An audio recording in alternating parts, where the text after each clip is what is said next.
ഈ നിസ്കരിക്കണ റൂമിലേ ഉം. പിന്നെ ബൊമ്മകളില്ലേ, പാവത്തിൽ കുട്ടികൾ കളിക്കണ കുട്ടികളൊക്കെ, ആ അത് ഉണ്ടായാല് ഇതുണ്ടോ? എന്താണ് അതിന്റെ എന്താ? നിസ്കരിക്കുന്ന റൂമിൽ കുട്ടികളെ കളിപ്പാട്ടങ്ങൾ ഉണ്ടായാൽ നിസ്കരിക്കുന്ന റൂമിൽ എന്നല്ല, പൊതുവെ ഈ മുജസ്സമാത്തുകളായത്, അതായത് ഇത്തരം പാവക്കുട്ടികൾ അതുപോലെയുള്ള സംഗതികളൊന്നും വീടുകളിൽ നിന്ന് ഒഴിവാക്കുക എന്നുള്ളതാണ് നമ്മൾ വേണ്ടത്. സൂറത്തുകൾ, ചിത്രങ്ങൾ, രൂപങ്ങൾ അതുപോലെയുള്ള സംഗതികളൊക്കെ പ്രവാചകൻ സല്ലല്ലാഹു അലൈഹി വസല്ലം വിരോധിച്ചൊരു കാര്യമാണ്.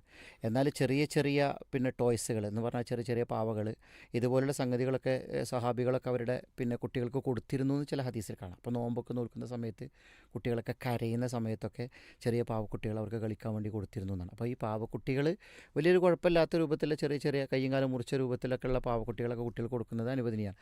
പക്ഷേ പിന്നെ നമസ്കരിക്കുന്ന സന്ദർഭത്തിൽ നമ്മൾ മനസ്സിലാക്കണം, നമസ്കരിക്കുന്ന റൂമിൽ നമസ്കാരത്തിൻ്റെ ആ ഒരു ഖുശൂഇനെ ബാധിക്കുന്നൊന്നും ഉണ്ടാകാൻ പാടില്ല.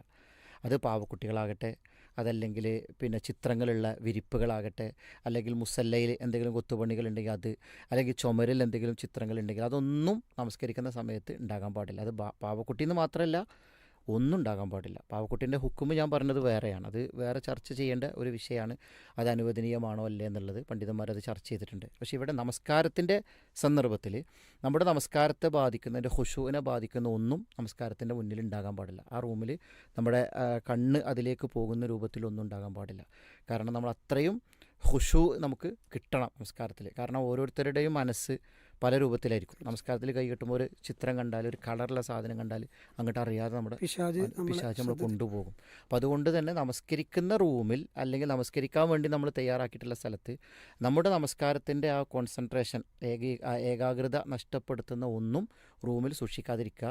അതിനെ പ്ലെയിനായിട്ട് ഉള്ള ഒരു സ്ഥലം, നിസ്കാരത്തിന് വൃത്തിയുള്ള, അതിന് സൗകര്യപ്പെടുന്ന നല്ലൊരു റൂം അതിനു വേണ്ടി മാറ്റിവെക്കുക. അത്തരത്തിലുള്ള കാര്യങ്ങളൊക്കെ അത്ര സ്ഥലത്ത് വെക്കാതിരിക്കുക എന്നുള്ളതാണ് ഒരു വിശ്വാസി ആ വിഷയത്തിൽ സ്വീകരിക്കേണ്ടത്. മറ്റൊരു കാര്യം, വീട്ടിൽ ഇത്തരം കുട്ടികൾക്ക് കളിക്കാവുന്ന കളിപ്പാട്ടങ്ങൾ കൊടുക്കുന്നത് തന്നെ കളി കഴിഞ്ഞാൽ അത് ഒതുക്കി ഒരു ഭാഗത്തേക്ക് മാറ്റി വെക്കുക എന്നത് കൂടി നന്നായിരിക്കും, സൂക്ഷ്മതയ്ക്ക് വേണ്ടി എന്നാണ് ഇതിൽ കൂടി ചേർക്കേണ്ടത്. അതെ, അത് ശ്രദ്ധിക്കേണ്ട ഒരു കാര്യം കൂടിയാണ്.